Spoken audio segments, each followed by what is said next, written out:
नमस्कार नमस्कार साथीहरू, तपाईँहरूलाई चाहिँ आजको भिडियोमा स्वागत छ। र आजको भिडियो हाम्रो रहेको छ क्यापकटमा कसरी हामीले चाहिँ आफैले थम्बनेल बनाउन सकिन्छ, मजाले सकिन्छ। साथीहरू, क्यापकटमा थम्बनेल बनाउनु तपाईँहरू चाहिँ आफ्नै मोबाइलबाट तपाईँहरू चाहिँ क्यापकट एप्लिकेसन डाउनलोड गरेर तपाईँहरू चाहिँ थम्बनेल मजाले बनाउन सक्नुहुन्छ। कसरी बनाउनु तपाईँहरूलाई चाहिँ म सिकाउँछु। क्यापकटबाट एकदम राम्रो तपाईँको चाहिँ थम्बनेल बन्छ। कसरी बनाउनु तपाईँहरूले चाहिँ आफ्नो चाहिँ क्यापकट एप्लिकेसन डाउनलोड गर्नु होला प्ले स्टोरबाट, र तपाईँहरू चाहिँ क्यापकट एप्लिकेसन इन्स्टल गर्नु होला है। मैले चाहिँ गरिसकेको छु, तपाईँहरूले पनि गर्नुहोला।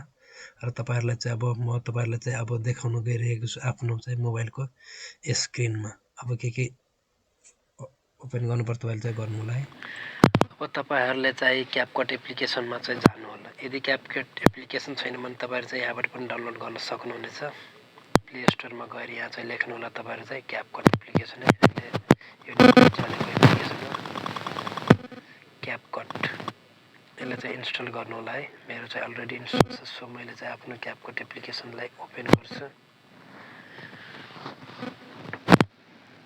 अब यो चाहिँ ओपन त्यसमा तपाईँले चाहिँ के गर्नुपर्ने हुन्छ, यहाँ चाहिँ मैले डिस्कार्ड गरिदिएर यहाँ चाहिँ अब थम्बनेलको लागि तपाईँहरू चाहिँ प्रोडक्ट फोटोजमा जानुपर्ने हुन्छ।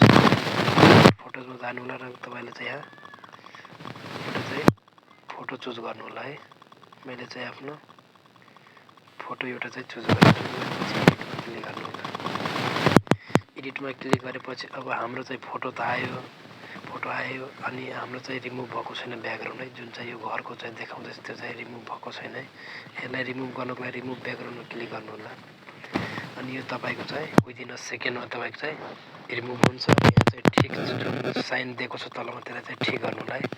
अब हाम्रो चाहिँ फोटो रिमुभ भइसकेको छ र यसलाई चाहिँ साइज पनि तपाईँले चाहिँ राख्न सक्नुहुनेछ है। ठुलो साइजमा राख्न चाहनुहुन्छ राख्नु होला।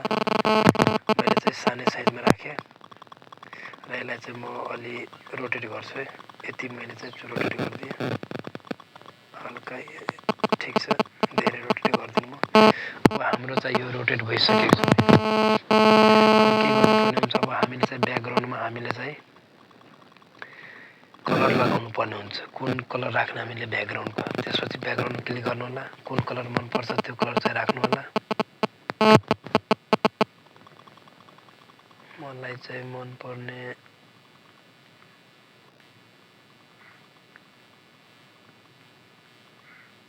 सबै कलर त राम्रै रहेको छ, तर मैले चाहिँ यो कलरलाई चुज गरेपछि यसलाई चाहिँ अझै मिलेन। अब मिल्यो। अब मैले चाहिँ यहाँ लेख्नुपर्ने हुन्छ टेक्स्ट लेख्नुको लागि तपाईँहरू चाहिँ टेक्स्टमा आउनु होला। टेक्स्टमा आएपछि तपाईँहरू चाहिँ अब युट्युब थम्बनेल है।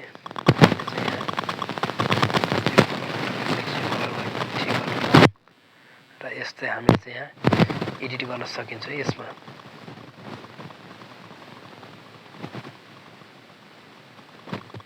अब यहाँ जानुले तपाईँहरू चाहिँ यहाँ लभ इटमा मैले चाहिँ इरेज गरेर मैले चाहिँ यहाँ अब युट्युब थम्बनेल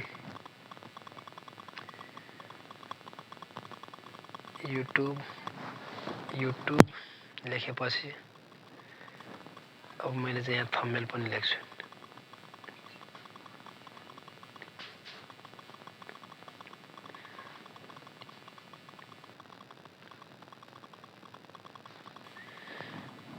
युट्युब थम्बनेल है। अब स्पेलिङ अलि मिस्टेक छ कि THUMB युट्युब थम्बनेल भइसकेको छ। र यसलाई चाहिँ तपाईँहरू चाहिँ कत्रो साइज दिनुहुन्छ त्यत्रो साइज पनि दिन सक्नुहुनेछ। तपाईँहरू चाहिँ यसलाई चाहिँ मैले चाहिँ माथि लाग्छु है, यसरी सेट गर्नु होला। र यसलाई चाहिँ यता युट्युब थम्बनेल अब यति भइसकेको छ। अब तपाईँहरू चाहिँ कुन फन्टमा तपाईँहरू चाहिँ लेख्न चाहनुहुन्छ त्यो फन्ट यहाँ चाहिँ हेर्नु होला राम्रो वाला।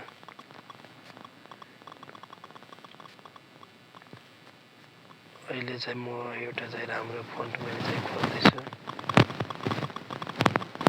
राम्रो मलाई चाहिँ तपाईँहरूले चाहिँ देखाउनको लागि मैले चाहिँ यो नै मैले चाहिँ चुज गरेँ, ओके वाला। र यहाँ चाहिँ युट्युब थम्बनेल बनाउनुहोस्। अब म यहाँ यहाँ चाहिँ लेख्छु बनाउनुहोस् नेपाली फन्टमा ल्याउँछु म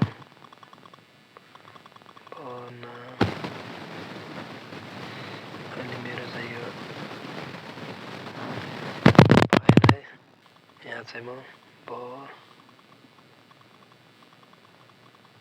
फेरि म यसलाई चाहिँ इङ्ग्लिसमै लेखिदिन्छु है युट्युब थम्बनेल बनाउनुहोस्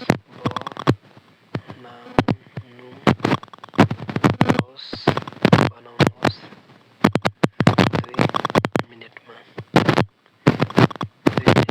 अब यति लेखेपछि अब यसलाई चाहिँ तपाईले चाहिँ ठुलो पनि गर्न सक्नुहुन्छ मैले चाहिँ यहाँ एडजस्ट गर्नुहुन्छ यहाँ यति बनाइसके अब यति बनाएर मैले यहाँ अब यहाँ चाहिँ लेखिदिन्छु मैले चाहिँ एउटा यो फन्ट लिएर म चाहिँ यहाँ थम्बनेल बनाउनुहोस् 2 मिनेटमा क्यापकट एप्लिकेसनमा क्यापकट एप्लिकेसनमा यति मैले चाहिँ दिदिनँ यतिसम्म मैले चाहिँ यहाँ राख्छु एप्लिकेसन यहाँ लेख्छु म एप्लिकेसनको लागि एउटा चाहिँ राम्रो फन्ट यहाँबाट खोज्छु तपाईँले चाहिँ जुन लिनुपर्छ त्यो तपाईँले चाहिँ यहाँबाट जानु हुँदैन यहाँ चाहिँ मैले फोनबाट लिएँ एप्लिकेसन क्यापकट एप्लिकेसनमा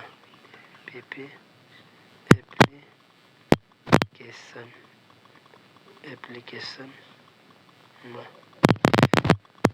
अब यसलाई चाहिँ यहाँ साइडमा मैले चाहिँ यसलाई चाहिँ एडजस्ट गरिदिएँ अब यसरी तपाईँहरूले चाहिँ यहाँ चाहिँ ठिक गर्नु होला